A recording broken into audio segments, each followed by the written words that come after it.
Hello, welcome to another edition of Back in Shape with T. I'm Tarashe, and today is another train along video. We're going to do pull-ups today. So if you have a pull-up bar attached somewhere in your home, this is a great train along video for you. This is also going to be specifically for beginners.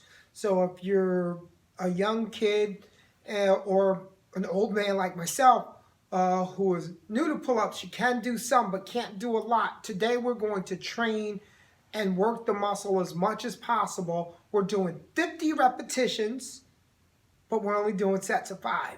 So that means we're doing 10 sets, 5 reps each, taking adequate rest until you get 50 repetitions.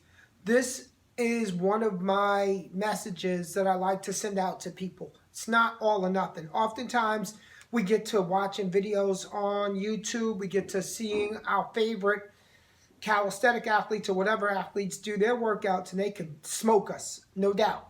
But you have to do what you can do and keep it moving. It's use it or lose it. In order to get better, you got to keep chipping away. It's like taking an axe and trying to chop down a tree. It's not going to come down as fast as those who are using the top end, high impact chainsaws. But if you keep chipping away, eventually that tree will come down. Same thing here. You keep chipping away at doing these pull-ups, and eventually you'll be able to do quite a bit. My man Pavel Tsatsouline believes in doing about 3 to 5 repetitions intermittently throughout the day in order to keep your pulling strength touching up to get yourself stronger. But before we go into that, I want to talk about one of the things I like to do is taking about 40 grams of protein on a day when I get super hungry. I'll explain to you. When I was working in New York City, I worked right next to one of the best pizza places on the east side called Gotham Pizza. And I would work out and work at the gym all day long, and I'd get really hungry, and of course I would want to go for a pizza. So to kill my cravings, I was grabbing 2 of these 40-gram protein ready-to-drink drinks, and after my workout, the first thing I would do was chug one down. If it killed my hunger, I wouldn't go get a pizza, and it typically always killed my hunger. Like one of these has 280 calories in it. One slice of pizza can be about 500 calories. 2 slices of pizza can be 1,000 calories, and it doesn't build your muscle mass up. So if you're trying to get amino acids in, make sure that you are getting in enough protein. But this is a healthy tip and a trick that I use to burn body fat and to kill cravings. If I had to drink 2, I would drink 2, because there's no doubt I would have taken 2 slices of pizza. So it's either get 560 calories just from protein and 80 grams of protein right away, or take 1,000 calories of pizza. Both would leave me full. Like this would leave me super full. 2 of these, if I was really ravenously hungry, 2 of these would leave me super full. One led to me losing weight. The other one would lead to me gaining weight and body fat. So it's common sense. The choice is yours. Try to stave off hunger by taking in protein, and when you feel really ravenously hungry, if you can get your hands on 40 grams of protein, even blend it up yourself and have it ready, you're going to beat body fat. You're going to beat the hell out of it, because it's not going to even reach your mouth to get to the system, to break down, to store, right? So you're going to be building muscle instead of building body fat. Without further ado, let's go with our first set of pull-ups. We're going 5 repetitions. I'm going to go neutral grip. If you don't have a neutral opportunity to do neutral grip, pronated is fine. First set is 5. Here we go. 1, stretch. 2, 3, 4, and 5.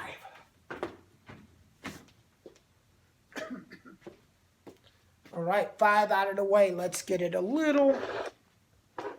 There we go. Let's get that up there. Angle that a little bit better. So we take about a minute rest in between sets each time, and then we do another 5. So I've got 5 in the books. So when you're ready, I'm going to give you about 10 seconds. And in 5, 4, 3, 2, 1. Let's start set number 2 for 5. 1, 2, 3, stretch, 4, and 5. All right. If we do 50 repetitions at 5 reps each, that's a good amount of volume. It may not be, high volume per set, but it's high volume per workout. So my lats, my back muscles are going to get really, really strong doing it this way. So I have no doubt, a lot of faith that this particular routine is going to lead to some great gains. Not only will you be getting neural adaptation, meaning that you're going to develop a lot more strength just by doing it on a regular basis, but you will also be developing some muscle because we're doing volume training, even though our sets are light. 5 reps. Here we go. 1, 2, 3, 4. One more. 5. That's 15. 15 down, 35 to go. So we're making this manageable, easy to do, right? So we're taking little bites. That's how you eat an elephant, one bite at a time. Don't eat elephants. I won't eat an elephant, but you get the metaphor. The next set, I'm going to go pronated. My knuckles facing me, my palms facing out, as opposed to neutral, as opposed to supine. All right, so let's do this together. This is our train along, 5 repetitions. Feel that stretch first, stretch. And, I feel like stretch. Let's go in 5 seconds. Good stretch here. And go. 1, 2, 3, 4, 5. Feel a stretch. I'm hanging. All right. 20 reps down, 30 to go. Get it set in a few seconds. I'm going to take another stretch, and again, I'm going to go with the palms facing out, knuckles facing me. This is called pronation. This is supination with the palms facing you. This is neutral. If you have the opportunity to do neutral because pronation is too hard, just go back to neutral. Let's get it set. I'm going to feel it stretch out for just about 10 seconds. Look how long my arms are. I'm stretching out the lats. I'm not hanging. I'm just letting the majority of my body weight go down. Feel that stretch in 5 seconds. I'm going to go for number 25 here. 1, 2, 3, 4, 5. Stretch. And trust me, that stretch is going to lead to muscle gain, without a doubt. So don't feel as if you're cheating yourself because you're not hitting that. What we're going to do now, that's 25 in the book. In about 30 seconds, we're going to go for number 30. All right, guys, let me remind you about nutrition. After a workout, you make sure that you get your protein. I take about 150 to 200 grams of protein a day. Easy. All right, here we go. We're going to go for number 30. 5 more. Again, I'm going pronated. Stretch. 1, 2, 3, 4, and 5. Stretch it. 35 in the books, 15 left to go. This is a great apparatus. If you don't have a pull-up bar, let me show you what it looks like. All right, so here, this mechanism has many grips, right? So I can grip it on the outside nice and wide. I can grip it on the inside. So it hangs up on the other side of the door, like so, the lip of the door, and I'm pulling up. Or I could take a wide grip here, or I could take a closer grip here. So there are multiple places where I can grip my hand, or I take a shoulder width grip right here, all right? And it's no bolts, you don't bolt this one in. It uses, this doesn't work in my apartment in the city, so it doesn't work for every door jamb. All right, pronated again, number 40 coming up. 1, 2, 3, train with me. 4, stretch. 5, all right, 10 more. Oh, this is dope. This is really good. A nice, simple workout, 50 repetitions pull-ups. This is all for beginners. One of the other things that you have to recognize about building the back muscles or the upper back muscles called the latissimus dorsi, you can have the showy muscles like the pecs. You can have that ball in your biceps, right? That nice peaky biceps.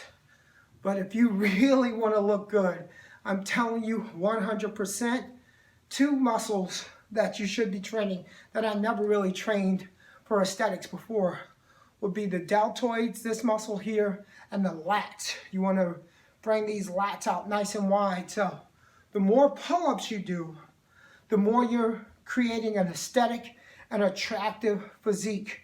It's one of the most aesthetically pleasing muscles in the body, a nice strong V-taper back. So pull-ups are no joke. You know, they may be not as fancy as a big old lat pull-down machine, but is for sure, without a doubt, an incredible exercise. We're going for 45 here. Again, I'm going pronated. 5 more. I'll take the stretch for a bit. And here we go. 1, 2, 3, 4, and 5. The core is also involved. So if you could brace your stomach, brace your abdominals, pretend like someone's going to punch you in the stomach, that's another good way of getting a little bit more ab work in. So how does that work? If you understand that doing a plank, you're not doing any crunches or sit-ups, but the abs work because the abs work as a stabilizer. When you're doing sit-ups, in order to keep from excessive swinging, you know, like, in order to keep from all of that excessive swinging, you have to keep the abs fully engaged, nice and tight. So I tell people to firm those abs up, keep them nice and tight, and then hit those reps while you're doing it. This is the reason why gymnasts have these incredible bodies, because exercises like pull-ups, dips, and ring work not only work the muscles of the limbs, so the arms and triceps and biceps and forearms are getting jacked, but their core is getting really, really jacked. Gymnastics is the best, I'm telling you, the best core training you could do would be gymnastics training. All right, it takes a lot of skill. It's not for everybody. Sometimes you have to be genetically predisposed for it. My little girl's a gymnast. I'll probably pop in her little backflip and a trampoline in this video. All right, here we go. Last set of 5. Actually, I'm going to go pronated again. This is 50. This is 50.com. 1, 2, 3, 4, stretch. Stretch with me. 5. Hold the stretch. We're all done here. Good stretch. All right, good job. Very good job.